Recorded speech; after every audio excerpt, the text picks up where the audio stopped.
Redmi interior. இது வந்து side பார்த்தீங்கன்னா பிகே புதுங்க. இங்கே வந்து ஒரு செமி மாடுலர் கிச்சனில் வந்து நம்ம ஃபுல்லி அலுமினியம் மாடல் கிச்சன் பண்ணியிருக்கோம். இங்கே வந்து உட்டன் ஃபினிஷிங்கில் சாம்பியன் ஸ்டீல் உள்ள ஃப்ரேம்ஸு கொடுத்துருக்கோம். 2 வால் யூனிட்டு, ஒரு கீழே ஸ்பேஷியல் கிளாஸ் கொடுத்துருக்கோம். இந்த வால் யூனிட் பார்த்தீங்கன்னா ஃபுல்லாக டிண்டட் கிளாஸ் கொடுத்துருக்கோம் பாருங்கள். உள்ள ஸ்பாட் லைட்ஸ் இருக்குது, ஸ்ட்ரிப் லைட்ஸ் கொடுக்கலாம். ஸோ நம்ம பாட்ஸ் பண்ணதுக்கு கூட லைட்டிங் ப்ரொவிஷன் பண்ணிக்கலாங்க. அதனால் பிரச்சனை இல்லை. ஒயர் மட்டும் எடுத்தால் போதுங்க.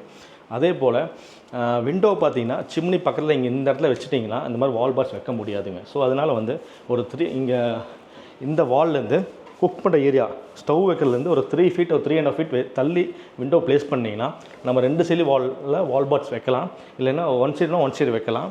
ஓகேங்களா? இல்லை சிம்னிக்கு ரைட்டு லெஃப்ட்டு வைக்கலாங்க. ஓகேங்களா? பாருங்கள், இங்கே வந்து பார்த்திங்கன்னா உட்டன் சீரீஸில் டீக் கலர் பண்ணியிருக்கோம். ஃபுல்லாக கம்ப்ளீட்டாக யூ ஷேப்பில். இங்கே ஒரு 3 ட்ராலிஸ் கொடுத்துருக்கோம். Tandem box.